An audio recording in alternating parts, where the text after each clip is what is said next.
Aujourd'hui, Félix, si je t'ai appelé, c'est pas du tout pour le sujet dont on va parler. D'accord. Mais c'est un sujet que tu as refusé dans un premier temps. Espèce de bâtard. Je ne dirai pas lequel. Non, je l'ai pas refusé, je t'ai juste dit que Non, c'était... je sais. T'inquiète, on n'a pas besoin d'en discuter, on laissera ça dans l'oubli. Et personne ne saura jamais quel sujet tu as refusé de traiter. Le sujet refusé par Félix. Personne ne le saura jamais. N'essayez pas de creuser. Oh, t'es vraiment un chacal. Non, n'essayez T'es pas un de sale creuser. race. N'essayez pas de creuser les convictions. Les convictions. C'est encore un mot pire sur le sujet. Les convictions de Félix Non. sont les convictions de Félix et elles ne concernent personne Oh, d'autre. waouh. Un jour, on en reparlera si tu veux. Non, mais je comprends. J'ai très bien compris ta réponse et je pense qu'à ta place, j'aurais fait la même chose. C'est gentil. Mais on va parler donc d'un autre sujet qui m'intéresse beaucoup moins. Non, je rigole. Non, il m'intéresse de ouf. Ouais, vas-y, je t'en prie. On va parler d'un sujet dont j'ai parlé en stream il y a quelques temps, que ceux qui me suivent ont vu passer. On va parler du masculinisme. Oh, ce qu'on va se mettre.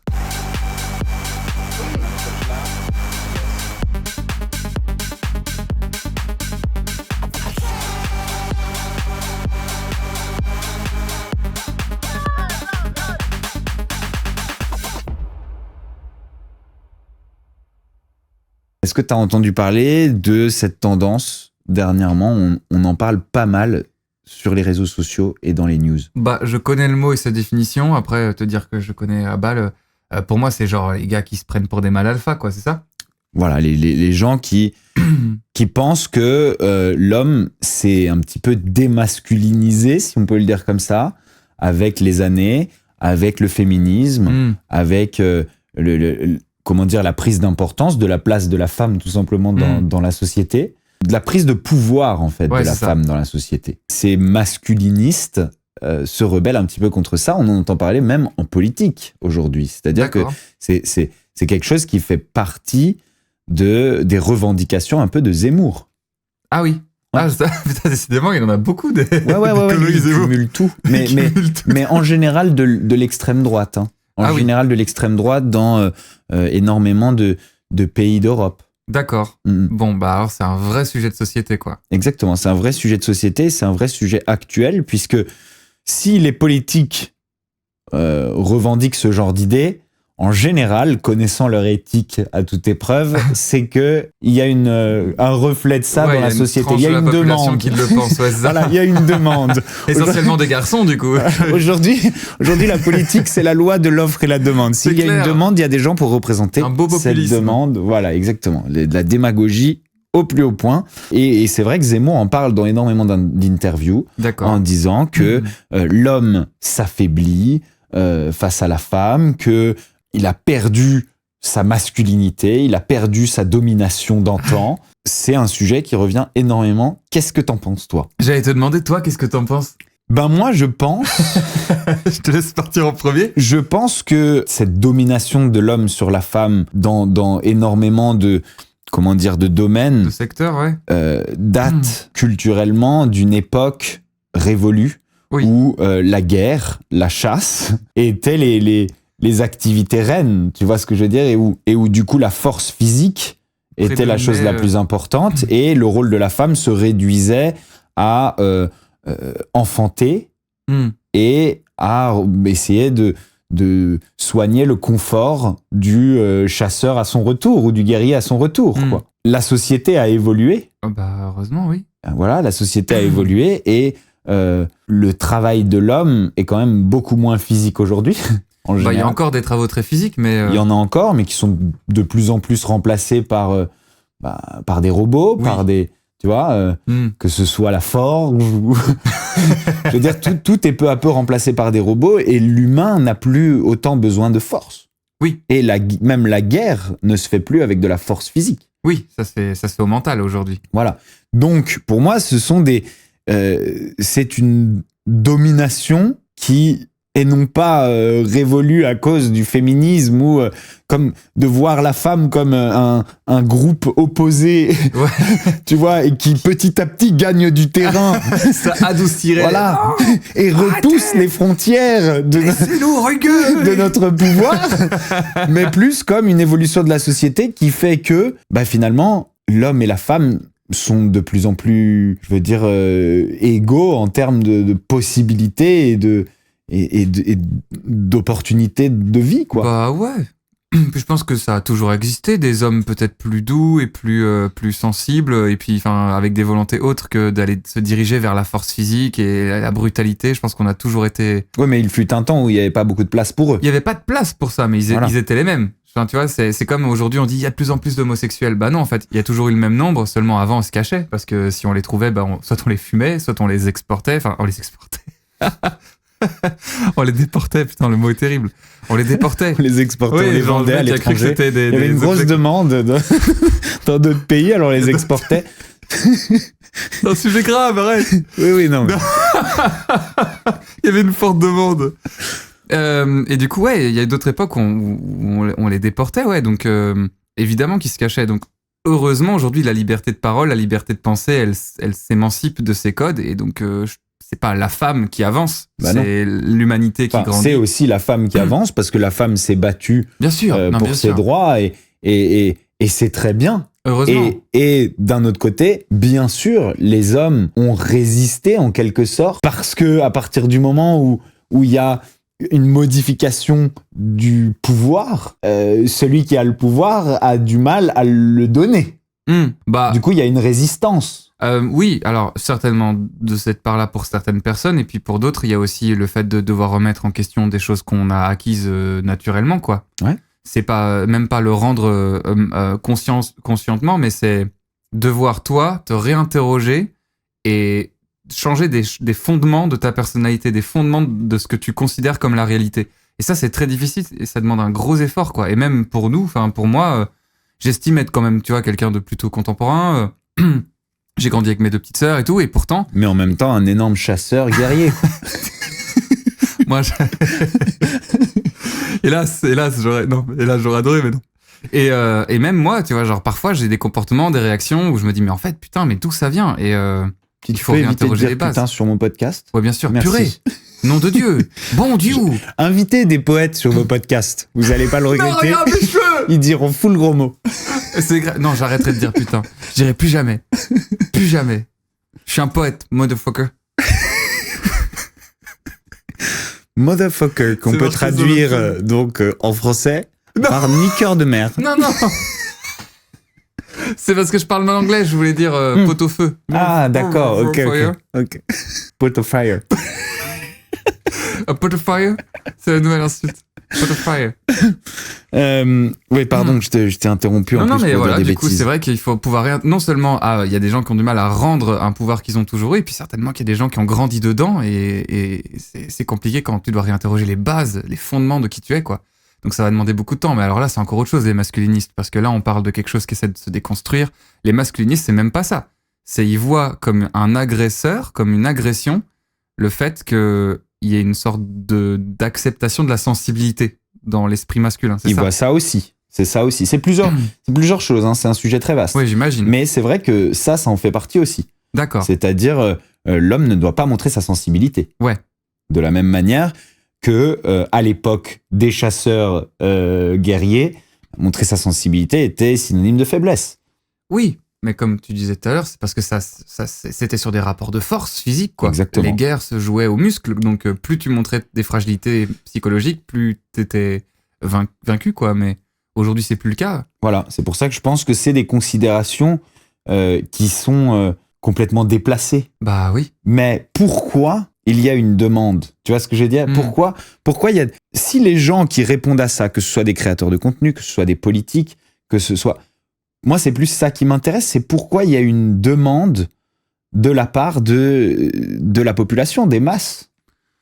Bah, je sais pas si c'est des masses, mais c'est sûr qu'il y a forcément des gens qui se rassemblent dans des salles sombres pour soulever des poids. Il y a des gens qui recherchent ça, qui recherchent à ce qu'on leur rende le pouvoir, la confiance et Tu vois ? Bah, je pense que c'est rassurant aussi de grandir dans des clous et d'avoir des bases. Du coup, c'est ce qu'on se disait. Mais si tu dois réinterroger les fondements de ta personnalité, ça va te déséquilibrer. Donc, des gens qui sont peut-être instables mentalement ou fragilisés, justement, au contraire, ils ont besoin de se raccrocher à des piliers. Et ces piliers-là sont l'homme est fort, la femme est faible et le porte. Et le second rôle, comme dirait... le second rôle, c'est le deuxième sexe de Beauvoir. D'accord. Tu me m'aideras pas. Non, là, je t'aiderais C'est pas. un sujet qui te... le deuxième sexe, je te conseille de le lire, c'est très joli. Enfin, Ok. c'est très joli, non, c'est très intéressant. Tu me le prêteras. Non, mais c'est vrai, ça Oui, si tu veux, je te le prêterai très volontiers. Ça C'est très m'intéresse. intéressant. Ouais. Ça me fera peut-être étoffer mon propos sur ce podcast. Mais en gros, ça dit que la femme a toujours été le deuxième sexe et qu'elle a toujours été là pour porter le héros, l'homme, dans l'histoire avec un grand H. Ok. Et elle interroge ça, justement, l'idée de pourquoi est-ce que la femme a toujours été le deuxième choix, quoi. Et aujourd'hui, justement, Ce n'est plus le cas. ce n'est pas le cas. Ou en tout cas, ça ne devrait plus être le cas. Et c'est Ça en ne mouvement devrait pas être le cas. C'est en mouvement de ne pas l'être et il y a une résistance. Et cette résistance se retrouve sur les réseaux sociaux à travers des chaînes YouTube, se retrouve en politique, se retrouve un peu dans... Voilà, ces gens-là cherchent des représentants, cherchent des leaders. Mais qu'est-ce qui inquiète là-dedans? Tu vois, c'est ça, il faut retrouver les fondements du truc. Qu'est-ce qui peut inquiéter un être humain d'une montée de sensibilité dans son quotidien, tu vois? Qu'est-ce que ça va toucher? Mais à mon avis, justement, toi, tu parles beaucoup de cette sensibilité.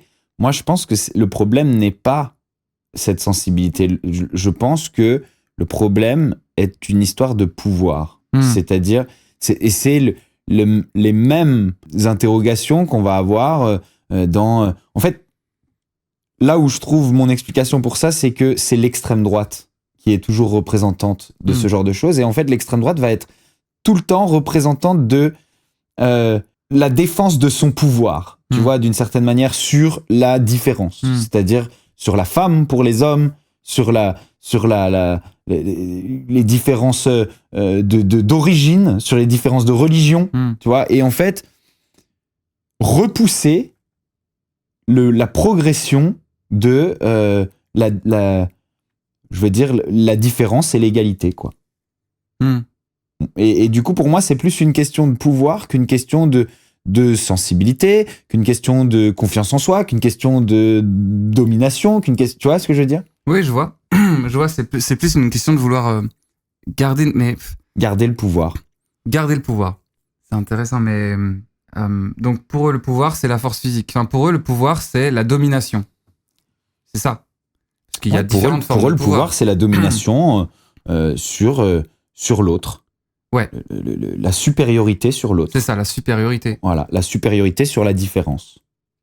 Peu importe la différence. Tu vois. Je pense que si, en tout cas, on trouve ça en politique, c'est là la source, je pense. J'essaie de m'interroger sur qu'est-ce que ça va toucher chez quelqu'un, tu vois, de vouloir garder une forme de contrôle, de vouloir garder une forme de supériorité sur l'autre. Et en quoi? Parce que tu peux penser, mais là, c'est pas passif, en fait, le sentiment de masculinisme. C'est pas je suis supérieur et j'ai pas besoin de le prouver. Là, il y a comme un sentiment d'agression qui fait que, tu vois, ils sont attaquants, tu vois, ils sont dans une démarche de défendre un territoire. Voilà, de défendre un territoire. Parce que tu peux avoir une pensée immobile, tu vois, c'est une pensée que tu portes et voilà, c'est toi. Mais là, c'est dans le discours, ils sentent le besoin de le revendiquer, tu vois. Donc, qu'est-ce que ça provoque en fait? Pourquoi? Quelle est l'agression? Voir les meufs. Mais est-ce que c'est pas la même que l'immigration, par exemple? Tu vois ce que je veux dire? Ouais. Est-ce que c'est pas la même que à l'époque des guerres, etc., de la réduction de nos frontières, tu vois? C'est ça.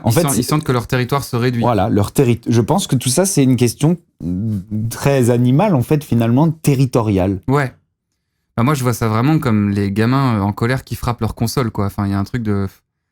Ça veut dire, gros, joue la partie et joue la mieux plutôt que de frapper le matériel, quoi. Puis... Ouais, voilà. Ou qui triche. Ouais, c'est ça. Et puis, faut dire, si t'as confiance en toi, t'as pas de stress que de nouveaux joueurs rentrent dans la partie. Et le fait que tout le monde ait sa chance et que tout le monde ait l'opportunité d'être qui il est, en quoi ça va bouleverser des choses chez toi? Tu vois, c'est assez surprenant comme réaction. Exactement. Ça ne change rien à qui t'es, tu vois. Voilà. Mais ça, c'est aussi sur l'homophobie, tu vois. Genre, les gens, ils sont là, non, je veux pas. Mais qu'est-ce que ça change à ta vie privée? Qu'est-ce que ça peut te faire?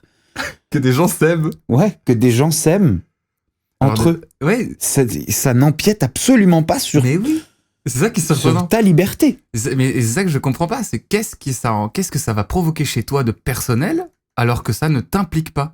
Ça, c'est le problème que je ne comprends le moins de la société d'aujourd'hui. L'homophobie ? C'est l'homophobie. Ah ouais. C'est le problème que je ne comprends le moins. Ah ouais, non mais parce que encore l'immigration c'est encore autre chose parce que ça touche directement le quotidien des gens. Tu vois, Puis tu peux parler de répercussions économiques, mais pour l'homophobie, il y a rien mis à part le fait que tu t'intéresses sur quelque chose qui n'est pas censé te concerner quoi. Alors oui, il y a des gens qui te diront c'est une maladie, c'est contagieux. Bah ça a été prouvé que non, ça a été prouvé non seulement que c'est pas une maladie mais qu'en plus c'est dès la naissance. Voilà. Ça a été prouvé. Puis enfin je veux dire c'est des gens heureux, laissez-les s'aimer. Puis se quitter, puis se marier, puis divorcer. ils sont heureux quand ils s'aiment et puis quand ils se quittent, ils sont moins heureux. Bah ouais, enfin je veux dire, c'est... Mais oui, non, moi ça c'est le problème que je ne comprends le moins et ouais. Mais pareil, ça touche aussi à une forme de virilité, tu vois. L'homophobie, c'est genre, non, si l'homme commence à... tu vois, il y a un truc de... Donc ça nuit à l'homme avec un grand Et c'est H, ça. à sa puissance, à sa domination, à son pouvoir. Et donc, voilà. Ils ont besoin d'un dieu, et ce dieu-là a pris une énorme paire de couilles, quoi. Ils ont une sorte de vénération du sexe masculin avec un grand M, et leur faire perdre ça, c'est le ciel qui s'effondre. Ils ont basé toute leur vie sur le fait qu'ils étaient forts et puissants, et aller mettre le doigt dans l'engrenage, là, ça leur fait mal au cul, quoi. Un peu comme... c'est un peu comme se voir comme un groupe, une armée, tu vois, donc voir vraiment les relations humaines comme une guerre, et où si l'un des soldats montre de la faiblesse, eh bien montre ce qui apparaît à leurs yeux comme de la faiblesse, eh bien c'est une disgrâce pour l'armée entière. Tu vois, finalement c'est ça. Ce sont des gens qui voient la vie sous forme de rapport de force. Oui, c'est ça, exactement. Et de rapport de pouvoir. C'est ça. Ils voient la vie comme un rapport de force, comme si c'était une grosse guerre. Ouais. C'est surprenant comme perception de la vie, quoi. C'est surprenant. Effectivement, c'est des gens en colère. C'est des gens en colère. Ils portent une grosse colère en eux. Mais une colère de quoi ? C'est une colère sur quoi, tu vois ? Est-ce que c'est une colère éducationnelle, tu vois ? Genre, est-ce qu'ils ont vécu beaucoup de colère dans la famille, tu vois, des parents violents ? Est-ce que c'est une colère face au monde ? Est-ce que c'est une colère face à la société, due à l'extrême droite, tu vois ? Oui, je suis en colère parce que montée de l'immigration, parce que... D'où vient cet ADN colère là qui les fait grandir ? Est-ce que c'est personnel ou est-ce que c'est humain ? Moi, ce que je suis sûr, c'est que c'est pas dû, par exemple, à l'extrême droite. L'extrême droite, elle est que le reflet, encore une fois, de la demande.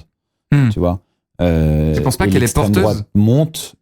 Je pense pas. Moi, je pense que la politique est faible et populiste et démago et que elle n'est que la représentation de ce qui se passe dans la société. D'accord. L'extrême droite monte quand, justement, la colère et la frustration augmentent et que, du coup, les gens voient la vie comme un combat. Et donc...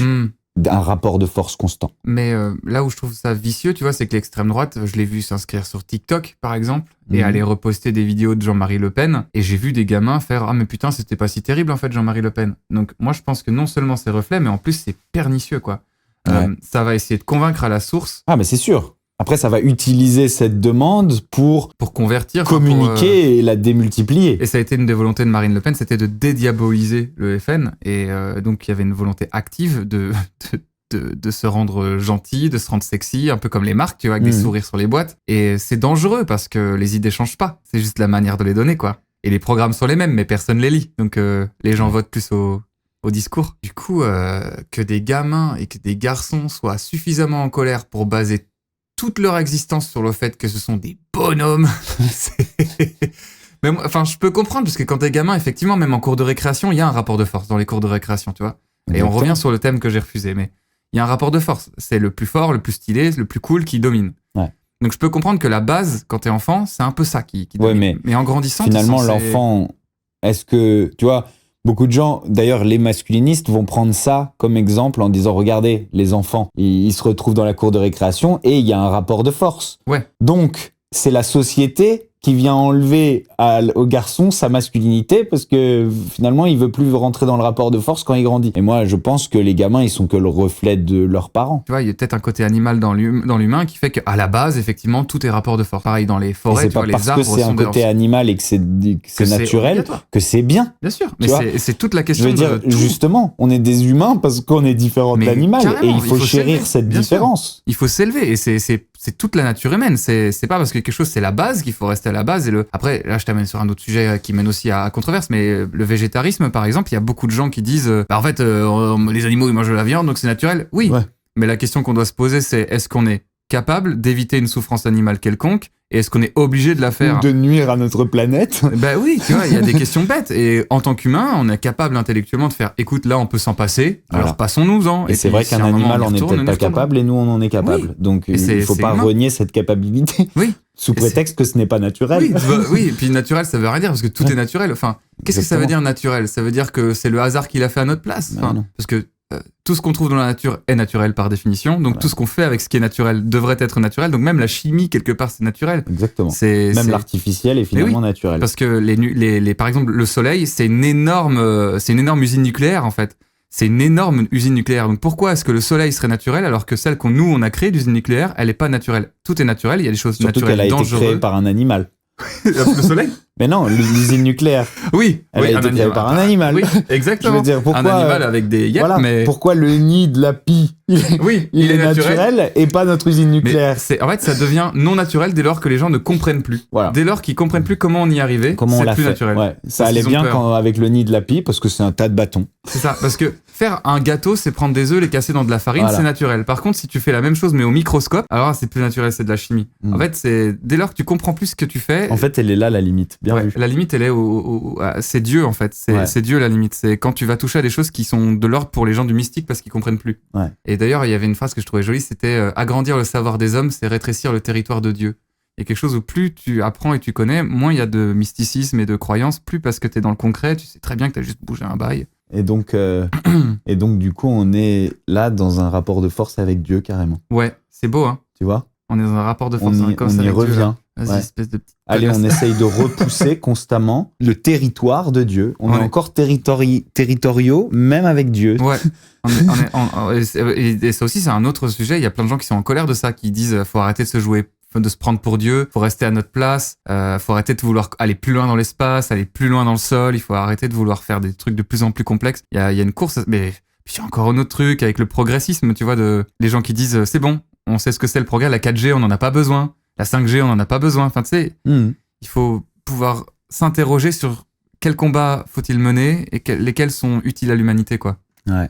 Maintenant, on va revenir un peu plus précisément sur le masculinisme, parce que outre la politique et ce côté très territorial, il y a aussi le masculinisme de la séduction, le masculinisme du rapport un peu plus basique, humain, entre deux personnes, dont beaucoup de youtubeurs ont fait leur gagne-pain, leur business, leur fonds de commerce. C'est-à-dire ? Et en fait, ils enseignent à des garçons comment séduire en reprenant le pouvoir, en leur disant que l'homme doit dominer la femme pour que celle-ci soit attirée par lui, que l'homme doit ignorer ses problèmes pour qu'elle soit attirée par lui, que l'homme doit complètement s'affranchir de la volonté de lui procurer du plaisir.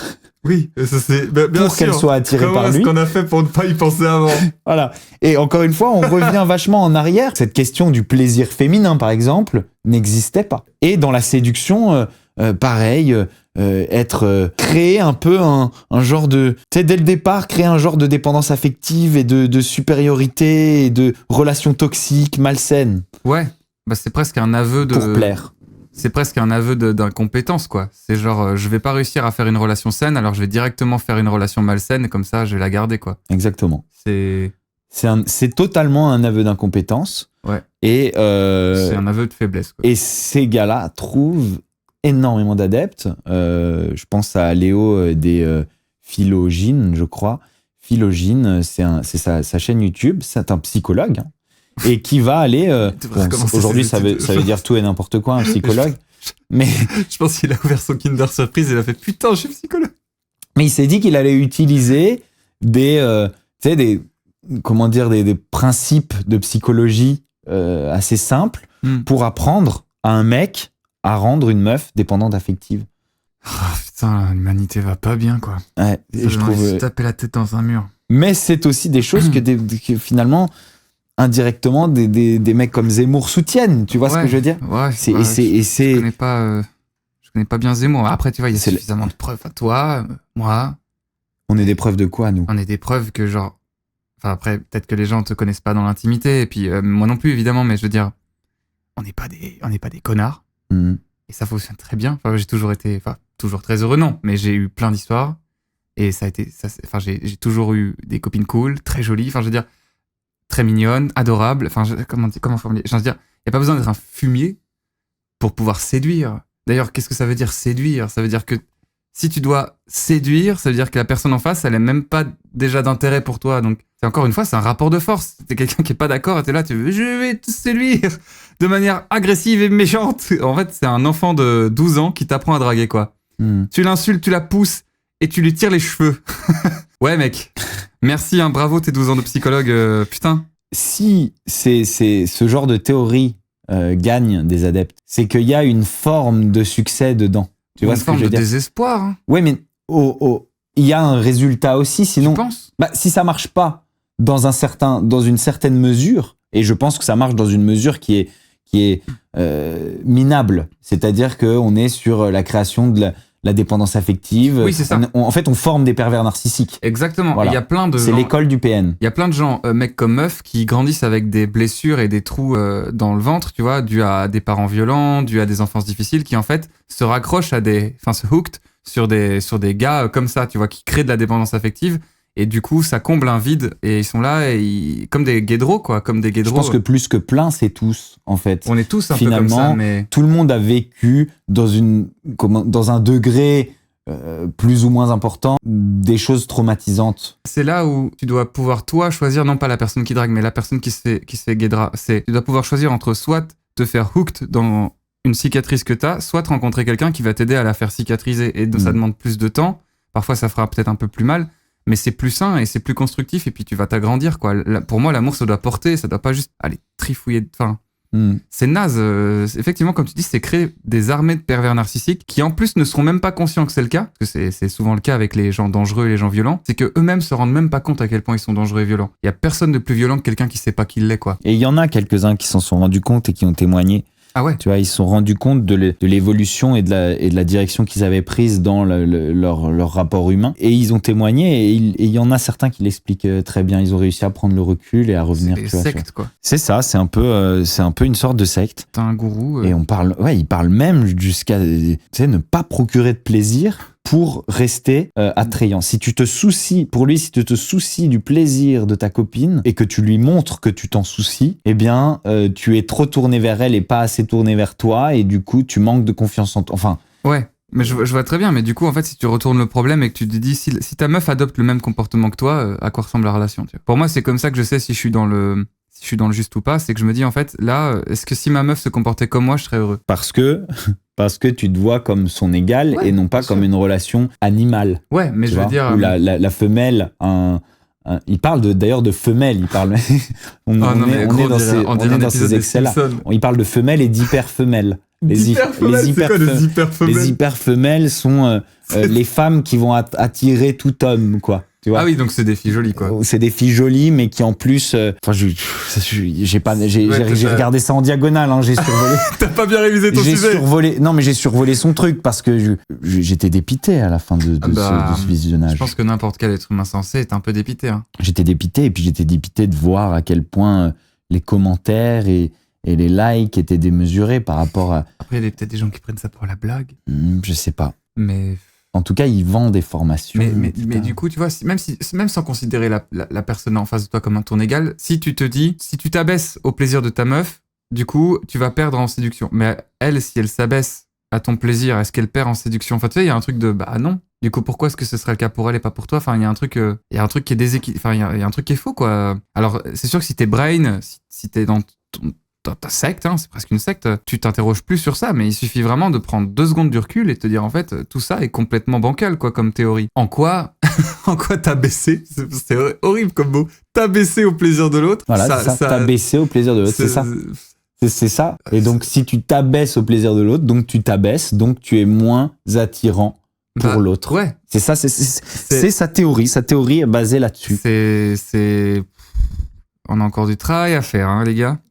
Et ouais, c'est vraiment très très grave. C'est malheureux. Comment on peut expliquer qu'il y ait des femmes qui défendent ce genre de... Oh putain. Et là on rentre dans une troisième partie Il aurait fallu une meuf avec nous, là. Autant en politique que... Ouais, mais... autant... Laquelle? Tu vois? Non, mais plusieurs, une meuf qui le défend, ça aurait été intéressant, une meuf qui le défend. Non, mais une meuf qui le défend, putain. C'est dur à trouver, hein, mais il y en a. Il y a d'ailleurs des meufs masculinistes. Je veux être dominée, que ce soit lui qui s'occupe de mes besoins, que ce soit et je veux être dépendante de lui. Bah ça, à mon avis, c'est des blessures de l'enfance, hein, ou... C'est aussi une certaine faiblesse. Oui, et puis, je veux dire, peut-être que tout le monde ressent le besoin d'être protégé par son partenaire ou sa partenaire, tu vois. Mais ça peut passer par plein d'autres choses que cette sorte de virilisme malsain et maladif, quoi. Un sentiment de protection, ça peut être un câlin, ça peut être un foyer, ça peut être un sentiment de bien-être dans la relation, un sentiment d'être entendu et d'être écouté. Pour moi, c'est une forme de tu fais des câlins, toi? T'es un énorme loser. Moi, je suis très tactile, je suis très démonstratif. Ouais, je suis pareil. Je peux comprendre que quelqu'un se dise j'ai envie dans ma relation de me sentir protégé. Mais pour moi, protéger, ça veut pas dire avoir une sorte de chien de garde devant la porte qui aboie et qui soulève des haltères en buvant des bières et en te crachant dessus quand tu passes. Surtout que la menace a changé. Oui. Je veux dire, on n'a plus besoin d'être protégé contre l'envahisseur, contre les bêtes, contre les ours. Tu vois ce que je veux dire? Bah oui. Aujourd'hui, on doit être protégé contre d'autres choses. Il y a d'autres menaces bien plus grandes dans le monde moderne que la menace de force.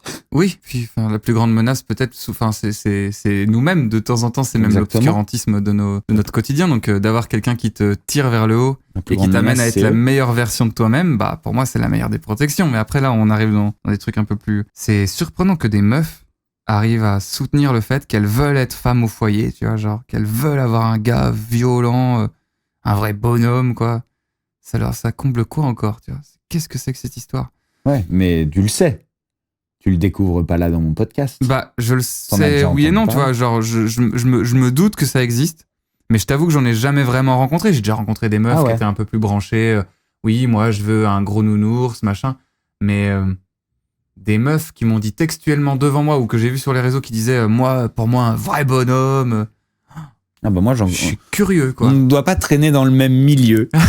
Non, et c'est ça le piège aussi, hein, c'est que les réseaux ils ont renforcé ça, c'est que au bout d'un moment tu t'entoures que de gens de ton avis, et c'est difficile de réussir à maintenir des liens avec des gens qui partagent pas ton avis. Et moi, je trouve ça super important. T'as raison, c'est bien ça ce que tu viens de dire. Les réseaux sociaux, ça a favorisé le fait de s'entourer que de gens de son avis parce que c'est ça un algorithme. Oui. Et que, étant donné qu'on s'entoure de moins en moins physiquement, mais de plus en plus médiatiquement, digitalement, et ben finalement, notre entourage est conditionné par les algorithmes et donc on ne s'entoure que de son gens opinion. Qui sont... Ouais, c'est totalement le problème. Et c'est pour ça que d'ailleurs j'avais suivi un créateur qui disait moi je vous recommande de vous abonner à des gens qui partagent totalement pas votre avis. Genre d'aller vous abonner au FN, etc. Ouais.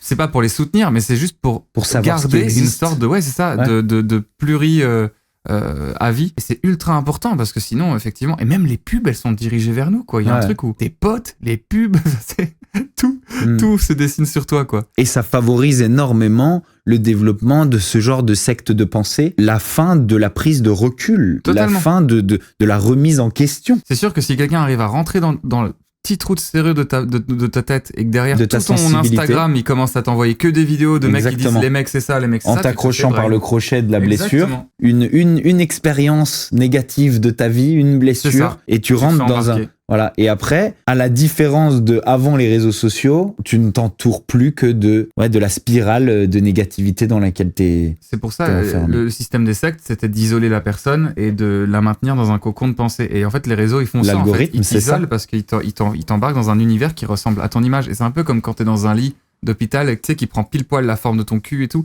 Et ben en fait, si tu restes trop longtemps là-dedans, commence à nécroser, quoi. Il y a un truc, il faut bouger, il faut te forcer à rentrer dans des trucs qui sont pas totalement à ta taille. Mais le confort est attrayant. Ouais. Voilà, le confort. Et le confort, c'est pas toujours juste le confort physique, c'est énormément le confort de pensée. C'est-à-dire, on te conforte dans le fait que ce que tu penses, c'est la vérité. Ouais. T'inquiète pas, tout va bien. C'est un des défauts des réseaux. D'ailleurs, Voilà. j'ai Et rencontré je pense que c'est un défaut immense. J'ai rencontré une daronne, là, il y a un mois, qui porte plainte contre TikTok parce qu'en gros, sa fille se faisait harceler à l'école et elle a eu des envies suicidaires, donc elle a tapé suicide sur la barre de recherche. Et en fait, TikTok a commencé à lui proposer que des vidéos de suicide. Genre, comment se suicider, des vidéos, des musiques tristes, des J'ai machins. entendu parler de ça. Et elle a mis fin à ses Finalement, jours. Et du coup, voilà. la maman a porté plainte en disant que l'algorithme avait poussé sa fille. Il y a aussi une histoire d'intelligence artificielle, je crois que c'est ChatGPT qui aux États-Unis, un gars a commencé à rechercher des trucs sur le suicide, etc. Et en fait, étant donné que voilà, l'IA va dans ton sens, petit à petit, l'IA a poussé ce gars à en finir, tu vois. Poser la question à ChatGPT, pourquoi je devrais vivre, tu vois. Je vois très bien. Aujourd'hui, il y a beaucoup de barrières de sécurité, mais... Et puis tu rentres dans un truc où finalement, l'IA, qui est finalement un genre d'algorithme, t'accompagne dans ta chute. Et peu importe, quelle que soit ta chute, que ce soit la route vers le suicide ou que ce soit finalement l'extrémisation de ta pensée. Oui. Et c'est pour ça c'est que... une pente. Et à partir de là, dès qu'il y a une confrontation à une idée différente, et ben on est, boum, rapport de force. Oui, c'est ça. Oui. En fait, t'as tellement d'élan qu'une fois que quelqu'un essaye de te freiner, tu peux plus. Tu lui rentres dedans. Ouais, voilà, tu peux plus. La pente est trop raide. Ouais. T'es plus habitué à recevoir au quotidien des avis divergents. Ce qu'on avait l'habitude avant dans les journaux, il y avait des avis qui... Exactement. Et puis tu t'énervais un peu, mais au moins t'étais habitué à ce qu'il y ait d'autres opinions, il y ait d'autres démonstrations. Oui, totalement. Il y a d'autres réalités, d'autres sensibilités que la tienne. Moi, je suis choqué par la violence des oppositions entre êtres humains sur les problèmes d'actualité. Ah oui, mais moi, je déteste ça. Et parfois, des êtres humains qui ne sont vraiment loin du problème. Il n'y a rien qui justifie une telle violence dans l'affrontement entre deux opinions différentes. Surtout sur un problème si loin d'eux. Et je pense que tu tiens un vrai truc là sur cette histoire d'algorithme qui petit à petit t'enferme dans une spirale de confort, de confortement dans ton opinion. Ouais, et effectivement, ça pousse du coup à ce qu'il n'y ait plus de débat, quoi. Il y a plus de discussion, tout est rapport de force et tout est dispute. On cherche plus à comprendre. On établit que la différence, elle n'est plus une richesse, mais elle est un ennemi qu'il faut abattre dans le paysage plat de ton algorithme, quoi. Il y a un truc, tout ce qui va dépasser, ça fait office d'erreur dans le calcul, dans le programme. Il y a un truc, mais qu'est-ce que tu parles de ça ? Si tu penses que l'humanité pense comme toi parce que Instagram et les réseaux et ta vie t'a poussé à le penser, quand tu croises quelqu'un qui n'a pas le même avis que toi, t'as l'impression que c'est juste un gars perdu et t'as envie de le démonter. Ouais. Alors qu'en fait, ce gars perdu, ça tombe, c'est vraiment l'entièreté de l'humanité. C'est trop stylé ce que tu viens de dire. C'est gentil. on a hyper dérivé du sujet. On est devenu... C'était super. Encore une fois, c'était le podcast où j'ai pris le plus de plaisir. Tu détenais le record jusqu'à présent et tu viens de le maintenir. J'espère, les amis, que vous prenez autant de plaisir que moi. On va quand même faire une petite conclusion sur le sujet. On peut peut-être finir sur un truc optimiste sur le côté masculiniste. Totalement. De toute façon, s'il y a une remontada de ce courant de pensée-là, c'est parce qu'il y a une avancée. Ils se sentent en danger. Et s'ils se sentent en danger, c'est parce qu'il y a un énorme progrès sur les mentalités et sur l'émancipation et des femmes et des hommes. Et ça, c'est très important parce qu'on voit briller la sensibilité partout, autant dans l'art que dans la culture, que dans la politique. Et ça, c'est beau et c'est grand. Donc, tant mieux, continuons d'éduquer nos enfants, d'éduquer nos garçons. Continuons de promouvoir toi, moi et tous les créateurs qui ont de la visibilité, la sensibilité, l'amour, le respect. Et puis bon, ils pourront crier comme ils voudront. Mon Dieu, plus ils hurlent fort, plus ils sont en danger. Et vu comment ils gueulent sur les réseaux, c'est qu'ils se sentent mis en danger. Et c'est tant mieux parce que ça fait du bien à tout le monde, quoi. Tu l'avais préparé, cette conclusion ? Non. Elle est très bien. Hein. Cool, mec. Ouais, j'ai envie de m'arrêter là-dessus. J'ai envie de rien ajouter. C'était trop bien. C'est comme s'il l'avait préparé et que tout d'un coup, le mec, on le ramène dans le sujet alors qu'il est parti comme un feu d'artifice dans tous les sens. Et là, tu penses qu'il va avoir du mal à se concentrer? Non, c'était un piège, c'était une question piège. Je me dis, il va avoir du mal à revenir au sujet. Là, c'est pas possible. Il est parti trop loin. Boum. Non, mais c'est à toi de faire la conclusion. C'est trop beau. Ah non, je fais pas de conclusion. Alors là, ne compte même pas là-dessus, Félix Radu. Les amis, si vous avez kiffé ce podcast, vous mettez 5 étoiles au podcast Bastos Motivation et ça me motivera à en faire plus. C'est pas nous qui vous motivons. Motivez-moi à en faire plus et mettez 5 étoiles. Bastos Motivation, s'il vous plaît. En fait, c'est la motivation de Bastos, quoi. De toute façon, soit vous me motivez, soit j'arrête. Parce que c'est compris. C'est trop drôle. Oh, ce qu'on va se mettre.